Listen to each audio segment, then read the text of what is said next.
Marcos capítulo 2, verso 1. Diz assim: poucos dias depois, tendo Jesus entrado novamente em Cafarnaum, o povo ouviu falar que ele estava em casa. Então muita gente se reuniu ali, de forma que não havia lugar nem junto à porta, e ele lhes pregava a palavra. Vieram alguns homens trazendo-lhes um paralítico carregado por 4 deles. Não podendo levá-los até Jesus por causa da multidão, removeram parte da cobertura do lugar onde Jesus estava e pela abertura do teto baixaram a maca em que estava deitado o paralítico. Vendo a fé que eles tinham, Jesus disse ao paralítico: filho, seus pecados estão perdoados. Estavam sentados ali alguns mestres da lei, raciocinando em seu íntimo: por que esse homem fala assim? Está blasfemando. Quem pode perdoar pecados a não ser somente Deus? Jesus percebeu logo em seu espírito que era isso que eles estavam pensando e lhes disse: por que vocês estão remoendo essas coisas em seu coração? Que é mais fácil dizer ao paralítico: os seus pecados estão perdoados, ou levanta-se, pega a sua maca e ande?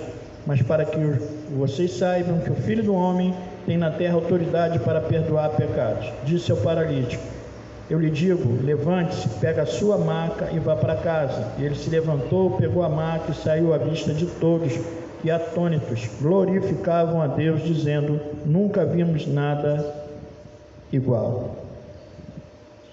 Esse momento aqui no ministério de Jesus é um momento de popularidade. Jesus era buscado pelas multidões, levava os enfermos para que fossem curados, como esses homens fizeram. Esse texto, eu entendo que traz para nós princípios muito importantes, fundamentais para nós que desejamos e queremos viver as promessas de Deus. E o título da nossa reflexão nessa manhã é: existem fatores que são fundamentais para vivermos as promessas de Deus. Existem fatores que são fundamentais para vivermos as promessas de Deus.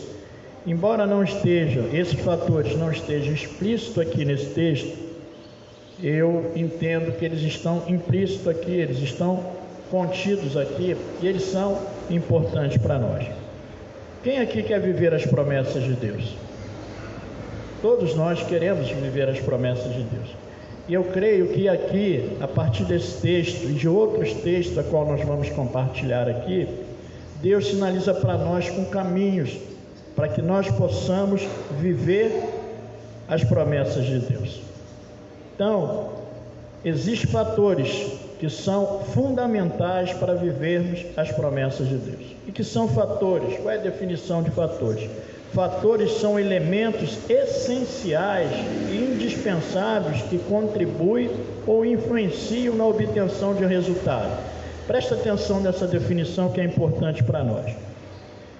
Fatores são elementos essenciais, indispensáveis, que nós não podemos dispensar, que contribuem ou influenciam na obtenção de um resultado.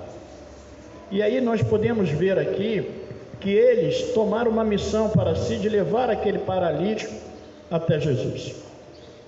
E eles tiveram um resultado.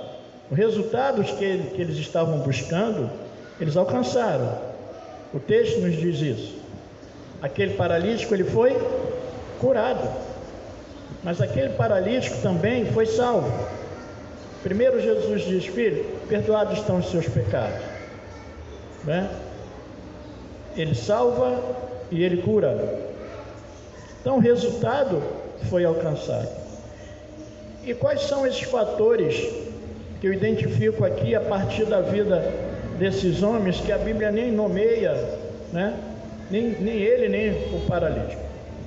Primeiro aspecto que me chama a atenção aqui, que é fundamental para nós. Esse fator é o principal para nós vivermos as promessas, que se chama fé. Fé é o fundamento para nós vivermos as promessas. E aí nós vemos no verso 5 que Jesus fala assim: vendo a fé que eles tinham, Jesus disse ao paralítico: filho, seus pecados estão perdoados. Eles chegam ali, eles não podem entrar porque tem uma multidão. Eles tomam a decisão de colocar aquele homem diante de Jesus. Eles descem ele pela abertura lá, e Jesus, ao ver a ação deles, identifica neles a fé. Vendo a fé que eles tinham, Jesus disse ao paralítico: filho, seus pecados estão perdoados. Então, esse fundamento é o principal para as nossas vidas. Nós que queremos viver as promessas de Deus, precisamos estar fundamentado em fé. Mas aonde tem que estar baseada a nossa fé? Na palavra de Deus e na pessoa de Deus. Então, o primeiro fator é a fé. Hebreus capítulo 11, no verso 1, diz que a fé é a certeza das coisas. Nós sabemos isso. Fé é a certeza e fé é a esperança. Fé é a certeza daquilo que não vemos. Eles tinham a certeza. O que motivou esses homens a fazer o que eles fizeram foi a fé. Eles tinham certeza que se eles conseguissem colocar aquele paralítico diante de Jesus, ele seria curado. Então, primeiro é a fé, é a certeza. Eu tenho certeza. Eles tinham certeza, convicção daquilo que eles esperavam. Eles não viam, mas eles criam. Então é fé. Aí, se eu quero viver as promessas, eu tenho que crer nas promessas.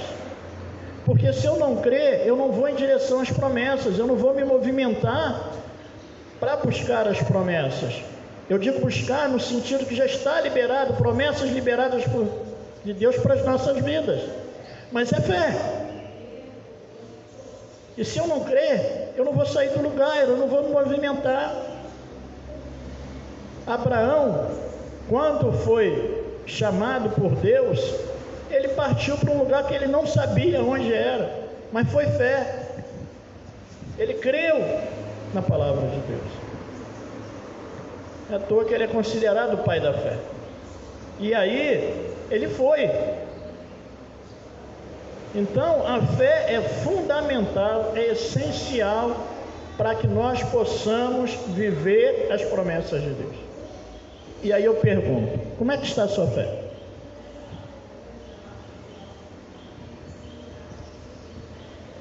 Como é que você tem se colocado em fé diante de Deus e diante das promessas de Deus?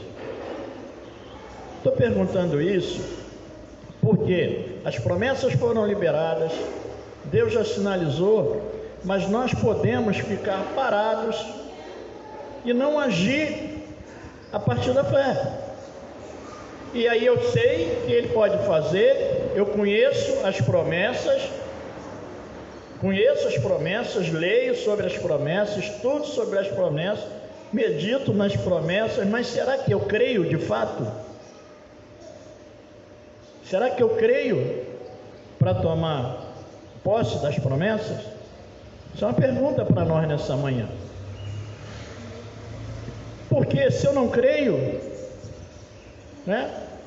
eu vou orar, mas eu não creio. Como é que acontece isso?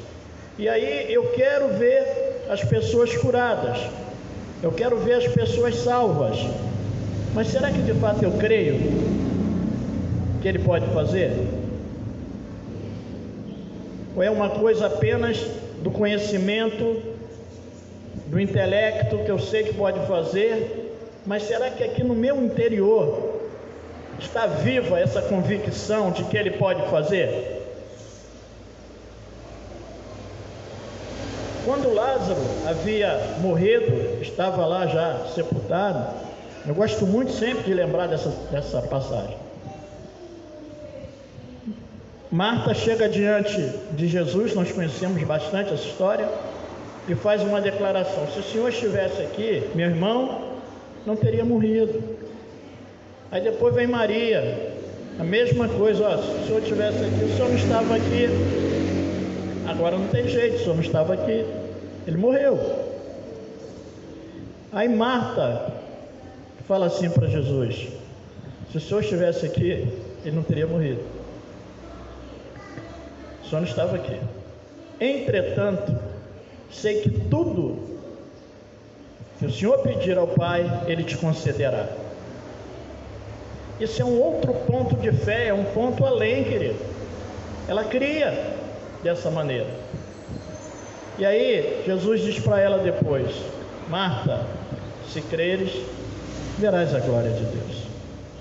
Se você crer, você vai ver a glória de Deus. Então, esse elemento fé é fundamental para nós, em todos os sentidos para a nossa vida cristã. Mas nós estamos falando de promessa. Você crê? Abraão creu, Noé creu. Ele creu que ia chover como não tinha indício nenhum, querido. Aí será que de fato nós cremos para tomar posse da palavra de Deus? Pode o mundo falar o que quiser, pode os demônios falarem o que quiser, mas aquilo que está escrito aqui prevalece. Se Ele falou, Ele cumpre, querido. Se Ele falou, prevalece. Está escrito ali, ó. Não é homem para que minta, nem filho do homem para que se arrependa. Ele está aqui. Ah, mas não, querido, está aqui. Então não é uma crença popular como se crê em tantas coisas. Não, fé é outra coisa, diferente de crença. Fé é fundamentada na palavra de Deus, está baseada na palavra de Deus. Então, esse elemento é fundamental para nós, esse fator é fundamental. Sem esse, nós não podemos viver as promessas que já estão liberadas para nós. Aí já está liberado, mas aí eu vejo na vida do outro, né? Mas será que vai acontecer comigo? Será que é possível acontecer comigo? Será que é possível ser repetido aquele milagre? Eu ouvi um testemunho essa semana, conversando com uma pessoa que anseia viver o extraordinário de Deus, né? E aí começamos a compartilhar alguns testemunhos de coisas de fé, de ações de fé. Loucura, é doideira, é loucura você fazer coisas que, né? Loucura. Mas se Deus direcionou, se você tem uma base em Deus, se Ele direcionou, se foi Ele que falou com você, amém? Vou te dar uma casa, o chaveiro é aquele. Foi o Senhor que falou, tá tudo certo, eu vou crer. Isso é doideira, não tem nada. Aí o homem vai para uma loja, vai para o setor de geladeira, aí começa a escolher e vem um vendedor e fala: ó, que tipo de geladeira o senhor deseja? Ele falou: a melhor. Aí ele falou: então, pra cá. Aí ele olhou para ele, viu as condições, né? A aparência, julgou pela aparência. Aí olhou para cá e olhou para lá, falou: bom, só quer a melhor, mas a melhor é mais cara. Aí ele falou: mas eu quero a melhor. Não importa o preço, eu quero a melhor. Aí ele falou: como que o senhor vai pagar? Ele falou: eu não vou pagar. Aí ele falou: mas como o senhor vai levar a geladeira sem pagar? Ele falou: alguém vai pagar para mim.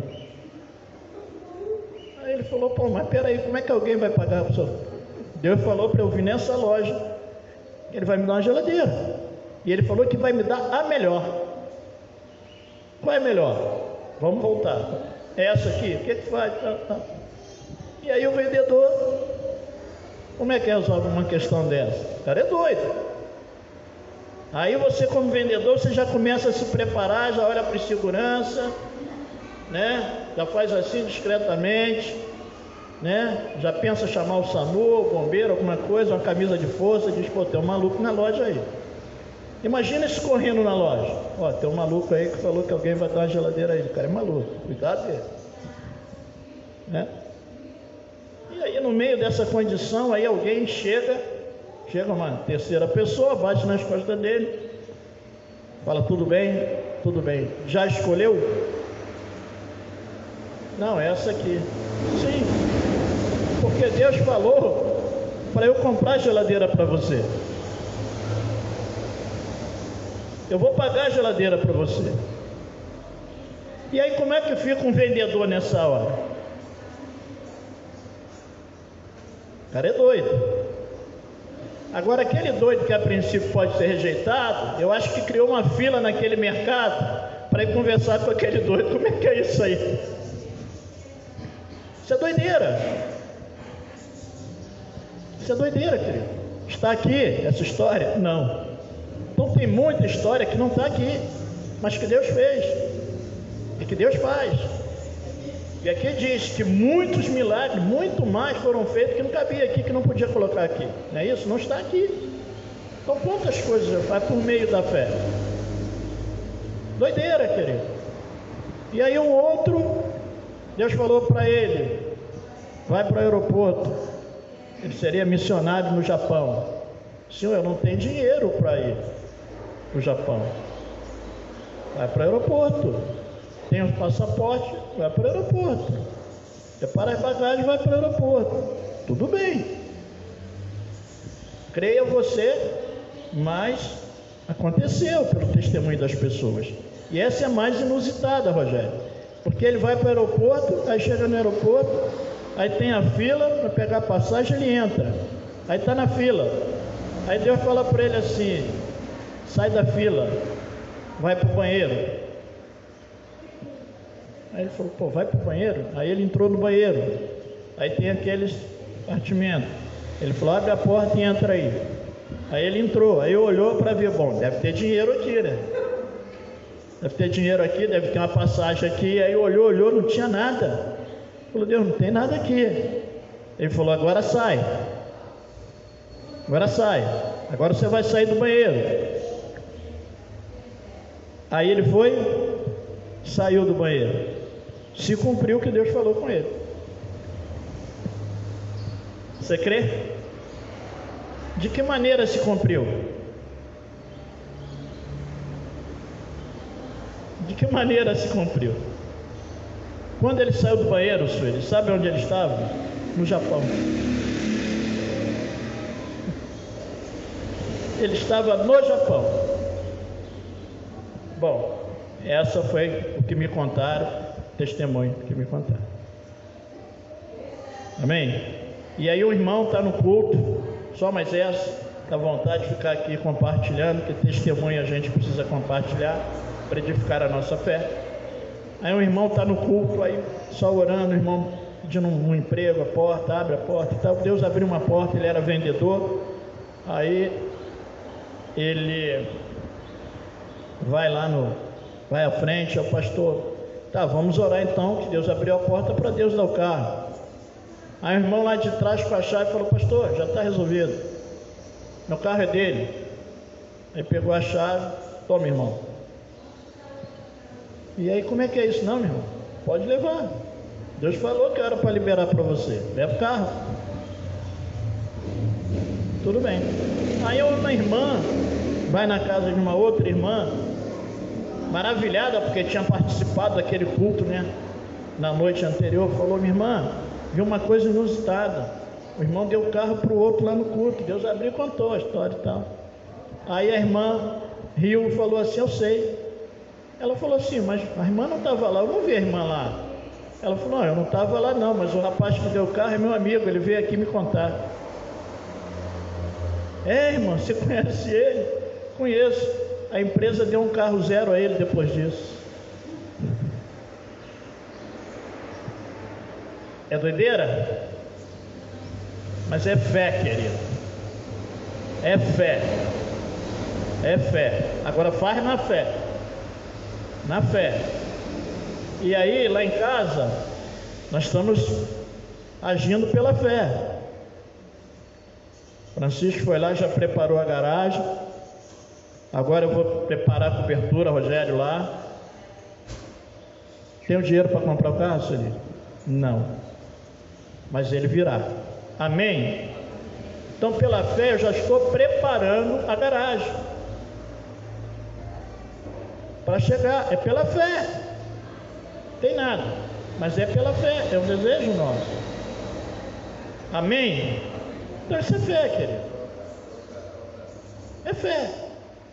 E esse elemento é o fundamental. Segundo que eu identifico aqui, além de fé, determinação. Eles estavam determinados. Eles chegaram ali, o verso 4 nos mostra isso.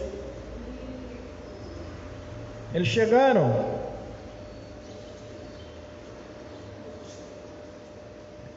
Verso 4.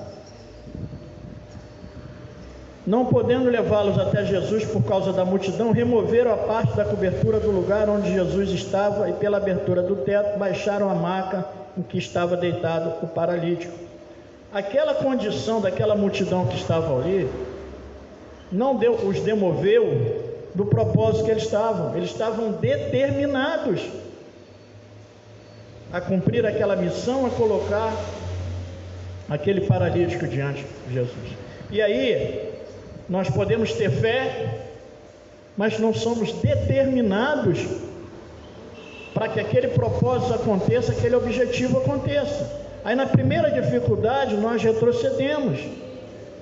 Agora nós precisamos estar determinados. É esse o objetivo? Então eu vou continuar determinado.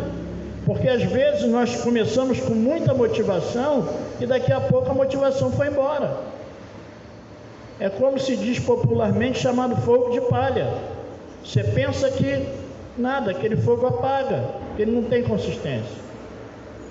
Falta determinação para que as coisas venham a acontecer. E aí, a determinação, o que está no centro da determinação é a decisão, é uma decisão. Eu decidi fazer isso, eu decidi fazer aquilo, ou eu decidi não mais fazer. E às vezes nós temos a dificuldade porque queremos tomar a decisão e ser determinado numa coisa muito grande, uma coisa muito, aos olhos humanos, inatingível. Mas nós precisamos fazer um exercício, e eu comecei a fazer esse final de semana, com as coisas menores. Eu me determino nas coisas menores. Então, Suelene, lá em casa, nesse final de semana, não tem refrigerante. A partir de agora, só suco. E a minha filha falou, vou gravar. Só suco. Está gravado aqui, ó. Só suco. O desse final de semana é de abacaxi, Rogério. Por que abacaxi? Isso é uma outra dica. Porque a fruta da estação, o preço está embaixo. Né? Não vai na laranja, a manga está mais cara. Tu vai embaixo, tem que aproveitar a fruta da estação. Limão, né? E aí é saudável. Mas eu começo a me determinar a partir dessa questão pequena. Lanchamos ontem, maravilha, tranquilo, dormimos bem, né? É o refrigerante. Falei, não. Então, esse é o exercício que eu estou começando a fazer para me determinar em coisas maiores. Eu vou me determinar a ter essa meta de oração. Entendeu, Simone? E aí eu vou buscar, estou determinado. Eu tenho um amigo que ele é determinado a estar no monte. Ou ele vai no sábado, ou ele vai no domingo. Ele vai. Não tem um dia da semana, uma semana que passa em branco, ele vai lá. É uma necessidade pessoal dele de buscar ao Senhor. E também, Jô, ele vai buscar por objetivos específicos. Quantos objetivos, Sueli, já foram alcançados através da oração desse irmão? Muita coisa. Com certeza você que está sentado aqui já foi agraciado por Deus por essa busca dele lá no monte. Vocês sabem quem é? Sabe, né? E ele está lá. Então precisamos seguir o exemplo dele. Se você não pode separar esse tempo para estar lá no monte, num lugar à parte, num lugar a sós, separe um tempo com Deus para você buscar dentro do propósito que você tem por objetivo alcançar. E aí é determinação, ele é determinado, não tem sol, não tem nada, ele vai para lá. E aí tem um homem, eu falei para ele que essa eu ia compartilhar. Tem um homem lá, vizinho lá do monte, né, que um dia ele desceu do monte, e aí, gente, aquele sol de rachar, ele desce do monte, aí o homem chega para ele e fala assim: moço, o que o senhor fica fazendo lá naquele alto lá, com a mão assim, ó, para baixo assim? O que o senhor fica fazendo lá? Aí ele falou assim: bom, eu fico lá intercedendo pelas pessoas, com a mão voltada para cá, para que Deus abençoe as casas, as famílias. Aí o homem falou para ele: não sai de lá não, fica lá. Fica lá. Aí eu falei para ele: está arriscado o dia que ele vai te cobrar, vai descobrir seu endereço. Por que você não está lá? Eu quero ser abençoado, eu preciso ser abençoado. Fica lá, rapaz. Não, fica lá, agora entendi. Aí falou para ele: não, tá certo, fica lá, fica lá, fica lá. Não importa com o sol que chuva não, fica lá. Assim é mole, né? Né, rei? Assim é mole. Entendeu? Mas aí ele tem a determinação, é uma decisão. E nós temos um personagem que é Daniel, e aí você pode pegar essa referência aí, Daniel capítulo 1, do verso 1 ao 21, aí eu não vou para o texto que ele é longo, até porque nós conhecemos. Qual foi a condição de Daniel? Daniel é levado, cativo, ele com outros jovens, né? Era um propósito daquele rei que aquele jovem o servisse, tanto que ele pediu para pegar só a nata, né, Rogério? Só elite, só a nata, para servir, ser treinado e servido. Daniel tomou uma decisão de não se contaminar. Ele decidiu, ele estava determinado a não se contaminar. E aconteceu isso, ele não comeu daquela comida. E Deus honrou. Passado um tempo, ele foi achado mais sábio do que os outros, a fisionomia, né? Só no vegetal, só legume, uma condição melhor, mas ele se determinou. Ele se determinou a não se contaminar.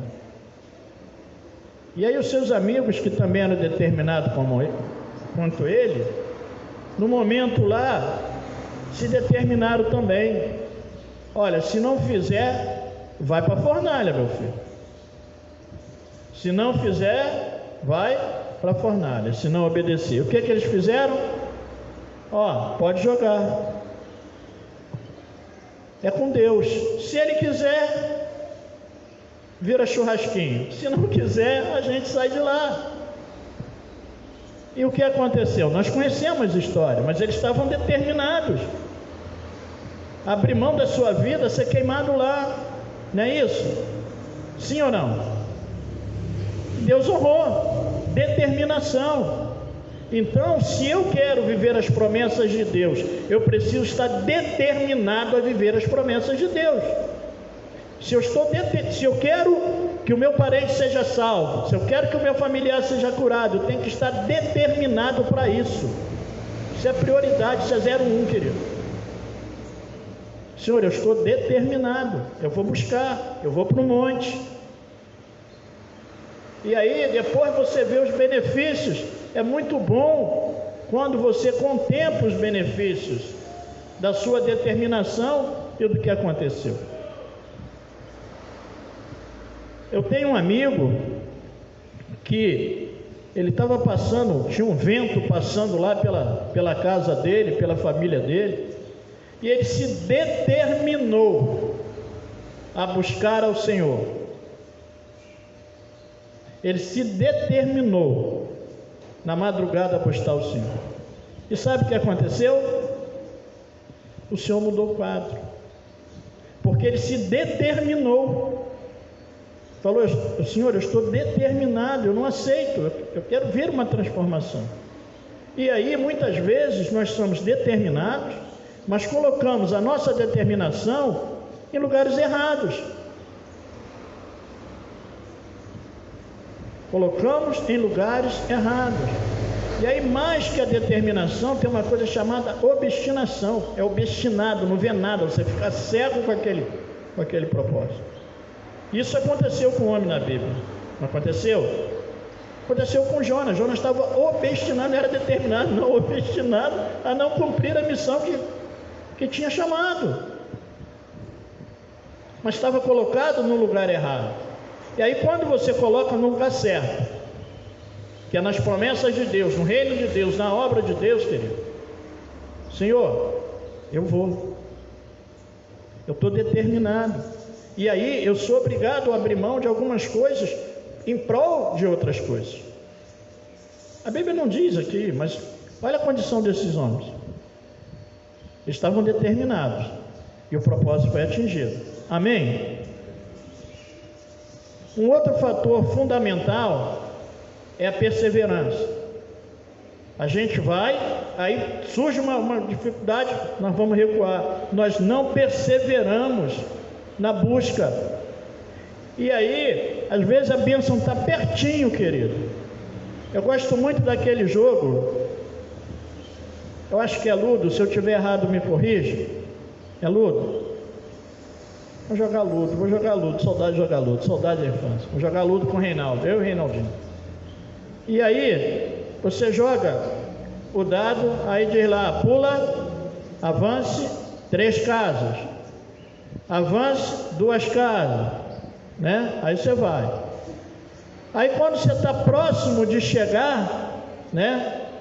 Próximo de chegar, aí tá para tirar, Reinaldo, para você tirar 1 para entrar. Aí, Gênesis, dá 6. Aí você conta, aí você volta 5 casas. Aí aquele que estava depois de você passa. Aí você olha assim, você diz, pô, mas eu estava tão perto. E às vezes nós estamos tão perto que perdemos a bênção, ou retardamos a liberação da bênção para a nossa vida, porque nós não perseveramos, querido. E aí precisamos perseverar.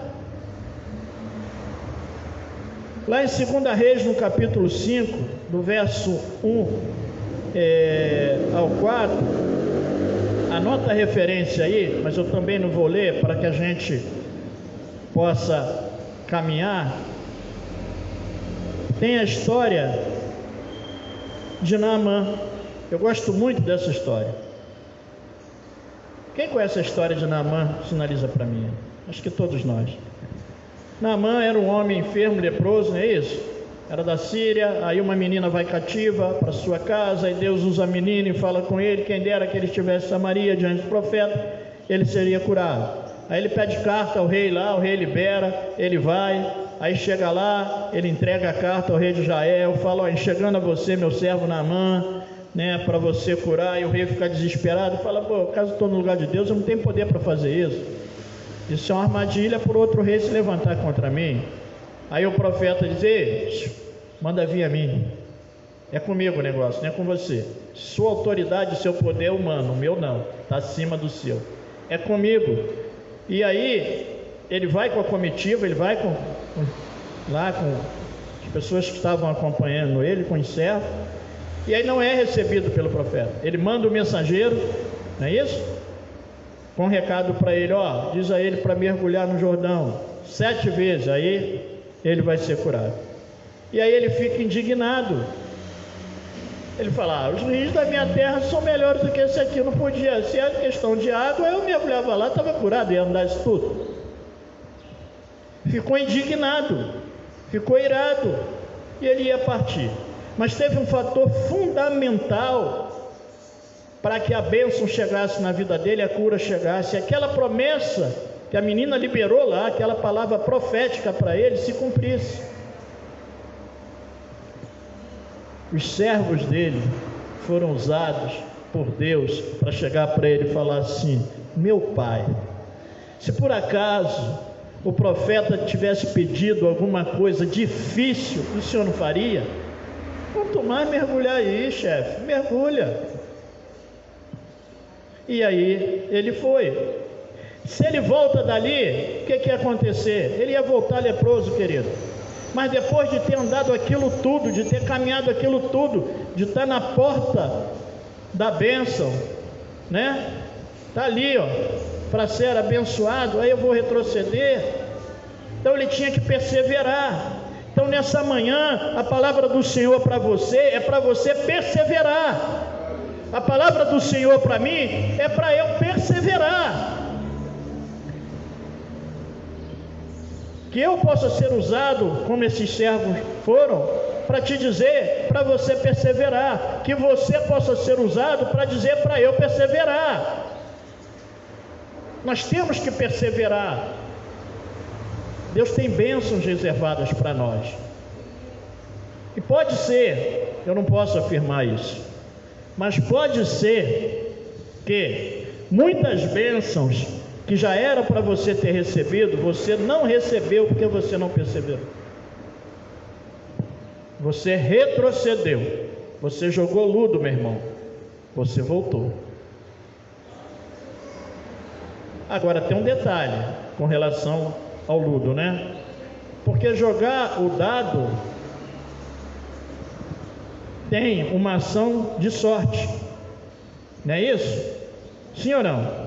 Você lança o dado ali, pode ou não. Mas no ludo divino, querido, não é sorte, é ação de Deus, querido. Está ali, ó. Você não volta não. Você persevera ali e vai acontecer. Deus não se agrada daqueles que retrocedem, mas daqueles que perseveram. É difícil, mas nós temos que perseverar. Imagina esses homens carregando, esses 4 homens carregando.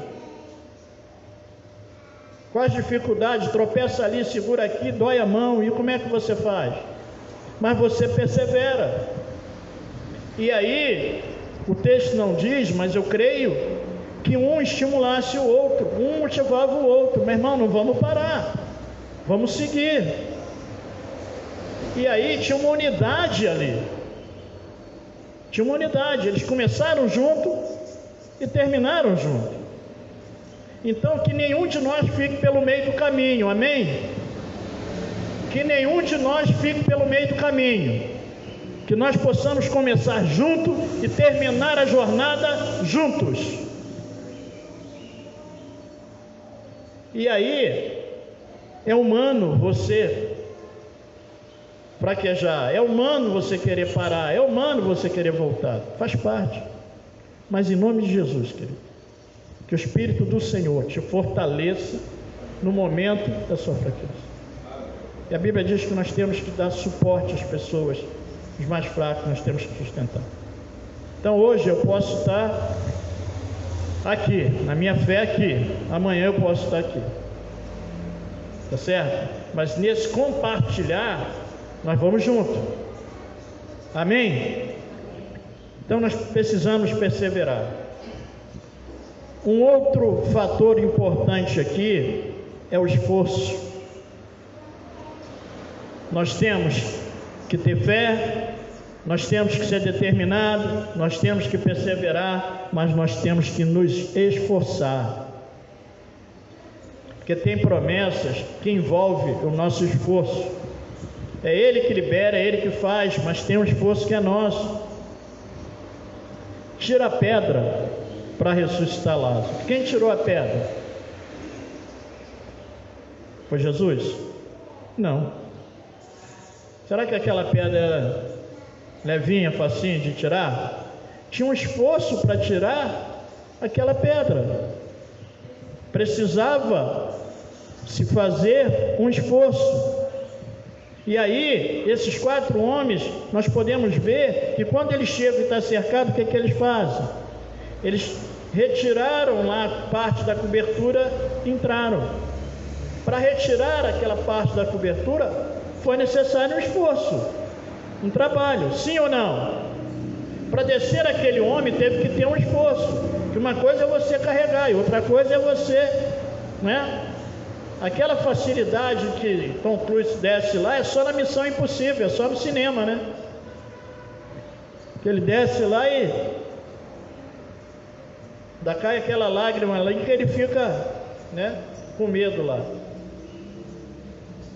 Mas essa era a missão humanamente impossível, mas foi tornada possível. Então, esforço, meu irmão, eu preciso me esforçar para fazer. E muitas vezes eu não recebo a bênção, eu não desfruto da promessa, porque o esforço que requer de mim eu não faço. Amém? E aí, dentro dessa condição, eu olho para Neemias. Neemias era copeiro do rei. Tinha sido levado cativo. Jerusalém tinha sido destruído, queimado.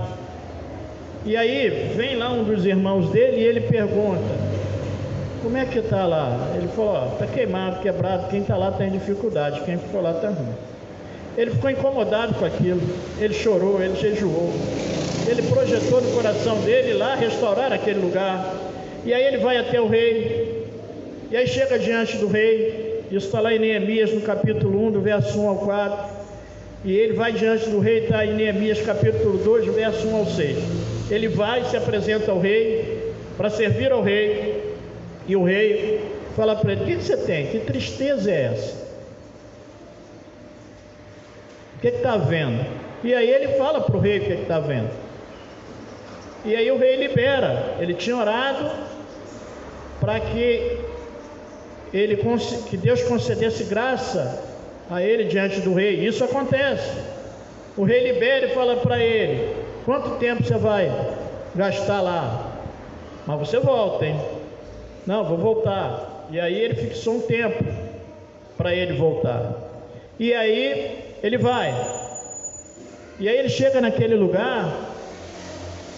Diz que primeiro ele chega e não fala nada com ninguém dos planos. Ele passa em revista, avalia, né, para ver como é que era, o que tinha que fazer, e depois ele diz o que Deus tinha colocado no coração dele para fazer. E aí eles começam a edificar. E no que eles estão edificando, dois homens lá se opõem àquela obra. Sanbalat e Tobias se opõem e começa a querer demover daquela situação. Ainda os trata com desdém. Pô, será que eles vão conseguir, esses fracos judeus? Vão conseguir edificar o muro num dia só? Mesmo que edifique. Ó, o animalzinho vai vir, vai bater, vai cair tudo. Eles perseveraram. Quando eles viram que chegou até a metade, que a Bíblia diz, eles falaram: pô, tem que parar. Aí enviou mensageiro: ó, tem uma mensagem aqui para você parar a obra, para você ir lá conversar com eles. Ele falou: não posso parar não, eu vou continuar. Mandaram a segunda vez, mandaram a terceira vez, 4 vezes eles mandaram mensageiro. E aí a Bíblia diz que das 4 vezes ele disse não, porque ele falou: como que eu vou poder parar a obra, um grande projeto que eu estou fazendo, para dar atenção a vocês? Eu não posso fazer isso. Mas ele continuou perseverando, querido. E aí diz que eles estavam na iminência do ataque, porque primeiro eles tentaram enfraquecer, dizendo que eles eram fracos e não iam conseguir. Depois tentaram chamar para uma conversa para poder parar. Como não funcionou, ele falou: nós vamos invadir. Nós vamos invadir. E aí não vai construir nada. Ele falou: então a partir de agora, uma mão na ferramenta e outra na arma, meu irmão. Deixa vir. Eu não vou parar. Vai ser edificado. Esforço. E tem uma coisa que eu acho linda na parte de Neemias. Que tem um momento que era turno, era por turno. Se trabalhava de dia, né?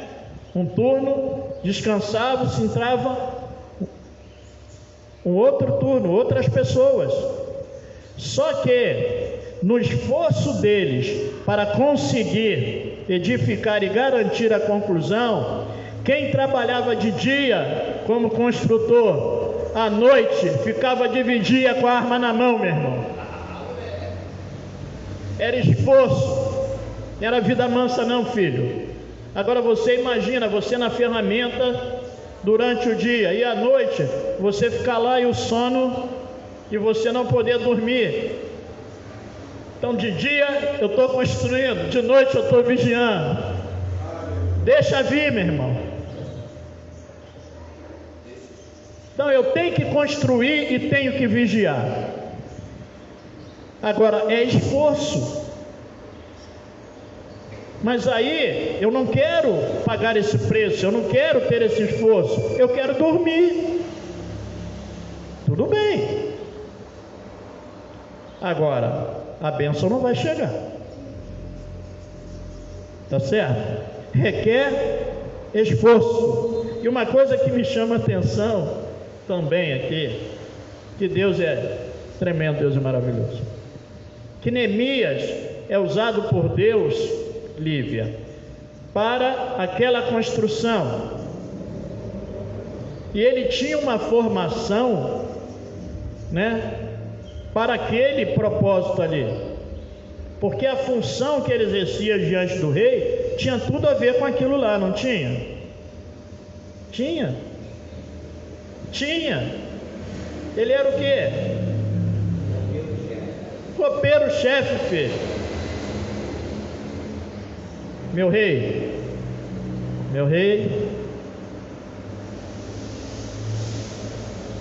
Aí, não está escrito aqui, mas é por minha conta. Eu vou avançar um pouco aqui, eu posso supor aqui.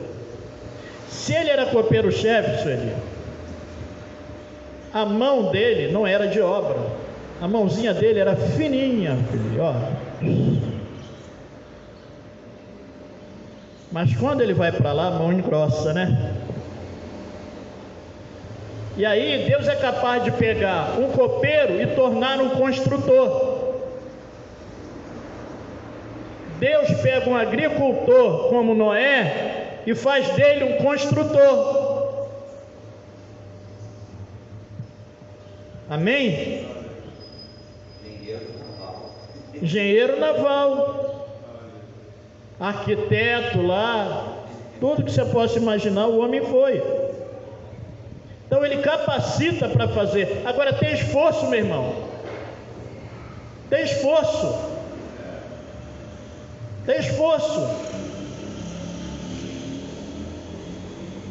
O que diz aí? Da forma de o reino de Deus requer o quê? Oi?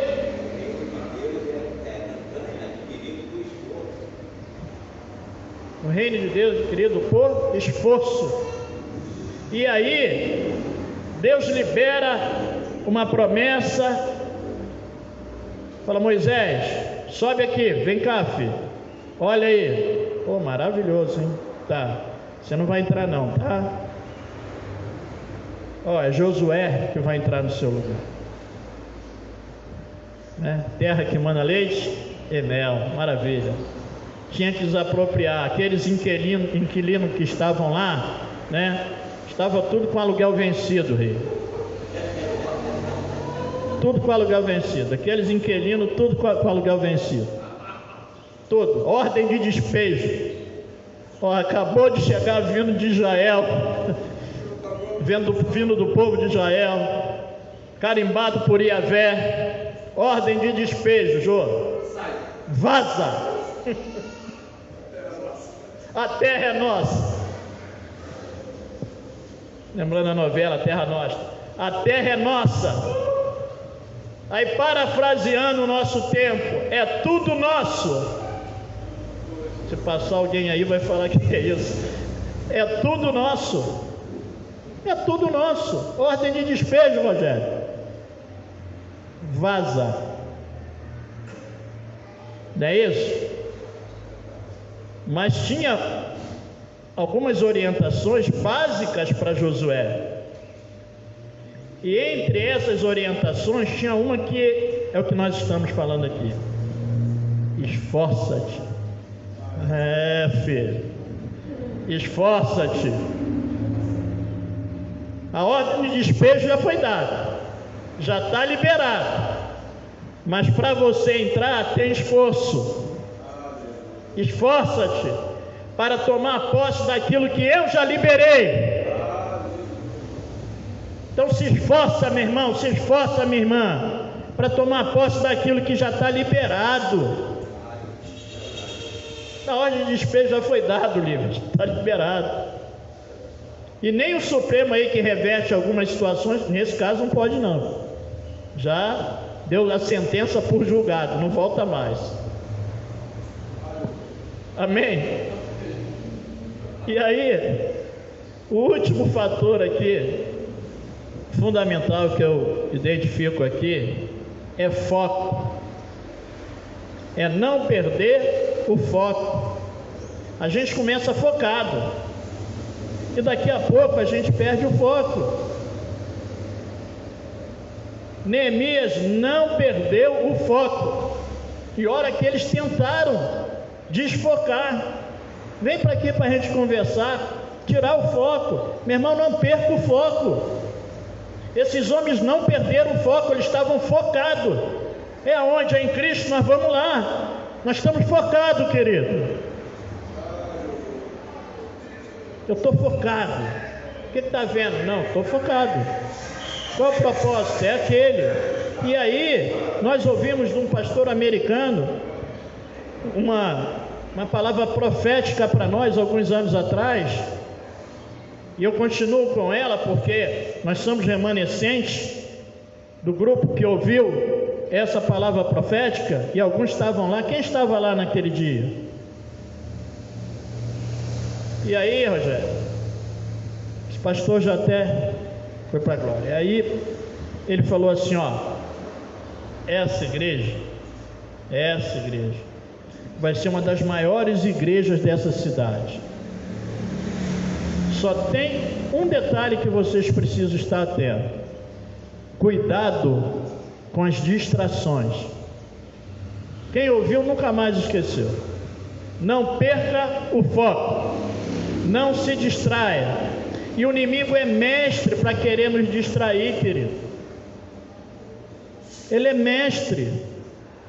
Quando ele tenta nos enfraquecer, dizendo que nós não vamos conseguir, que nós estamos fracos, e nós perseveramos, e nós nos esforçamos, e aí ele muda a estratégia, ele quer roubar o nosso foco, fazer com que nós foquemos em outra coisa. E às vezes nós não fomos abençoados, não estamos desfrutando a promessa, porque perdemos o foco. Hoje eu começo aqui, uma coisa muito focada. Aí quando você procura ver, a pessoa não está mais fazendo aquilo, já está fazendo uma outra coisa que não tem nada a ver. Você diz, pô, mas o que foi? O que aconteceu? Não entendi. Então, nós podemos viver assim. Eu não vou perguntar aqui se alguém aqui tem essa dificuldade, mas se você tem, meu irmão, muda. Se eu tenho, eu mudo. Eu tenho um foco, eu estou focado, né? Nós temos o desejo muito grande de encerrar um processo legal que nós estamos vivendo.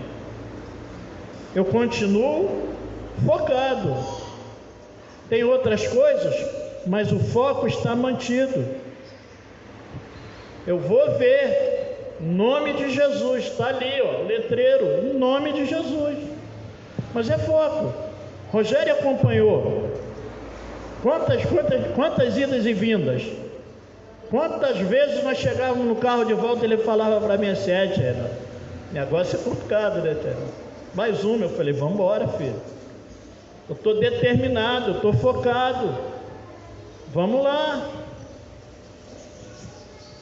Então estão aqui colocados, queridos, princípios, fatores fundamentais. Existem fatores que são fundamentais para vivermos as promessas de Deus. Aqui tem 5, mas tem muito mais. Se você meditar em Deus, pedir a Deus, Ele vai te mostrar que são essenciais.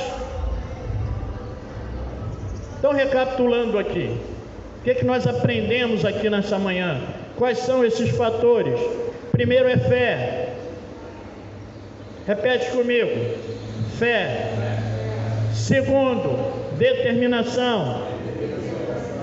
Terceiro, perseverança. Quarto, esforço. Quinto, foco. Você pode sair daqui, né? Fé, determinação, perseverança, esforço e foco. Até em casa assim, Sueli. É maluco, não tem problema não. Eu tenho que... Agora não dá para ficar aqui. Tem que vir para cá, tem que entrar. Eu tenho que internalizar. Tem que vir para cá. E aí, eu praticar.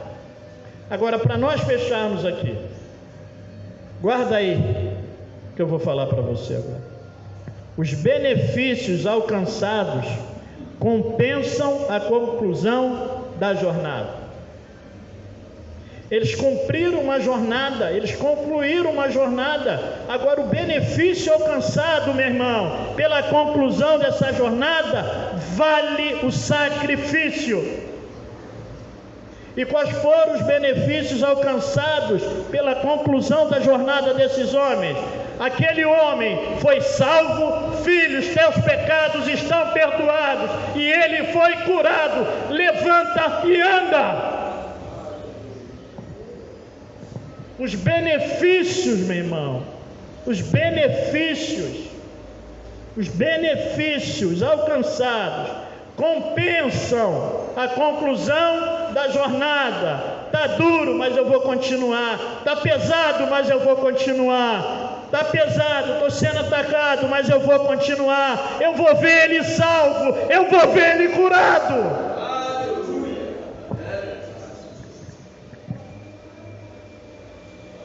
Eu vou ver ele salvo, eu vou ver ele curado. Agora imagina a volta, querido. Imagina a volta. Como que eles voltaram? Como eles voltaram? Imagina a cena, aqueles 5 homens abraçados. Pô, meu irmão, maravilha, hein? Pô, tá andando, pô, legal e tal. Pô, vamos jogar uma bola amanhã? Tá tudo certo. Tá, não, agora eu posso, estou em pé, tá legal. Certinho. Foi curado, filho. Então, o benefício compensa. Eu não sei qual é a promessa que Deus tem para a sua vida. Eu não sei aquilo que Deus revelou para a sua vida. Mas a conclusão da jornada compensa pelo benefício recebido, querido. Amém? Então fique com essa palavra, que Deus possa ter falado com você nessa manhã, e que você siga a orientação da palavra de Deus, siga o exemplo desses homens, siga o exemplo de Neemias, siga o exemplo de Daniel, siga o exemplo lá dos servos de Naamã, o exemplo de Naamã, não resista. Nós queremos viver a promessa, amém? As promessas de Deus. E nós vamos viver as promessas de Deus. E nós vamos viver. Não perde o foco, meu irmão. Não perde o foco. Nós estamos focados. Amém? Determinado. E aí quando o inimigo se levantar, Sueli, você fala assim: eu estou determinada. Vamos ali. Eu estou determinado. Desiste, não vai acontecer nada. Você está orando em vão. Eu vou perseverar. Você não está cansado, você vai se cansar. Não tem problema não, eu vou me esforçar. Amém? Então fica com essa palavra, que essa palavra possa ser uma palavra, tenha sido uma palavra de orientação para a sua vida. Que essa palavra seja uma palavra profética nessa manhã. Que os nossos enfermos possam ser curados, nossos cativos possam ser libertos e salvos, para a glória do nome do Senhor, amém? Aplauda ele aí, querido, é a palavra dele, vamos colocar de pé.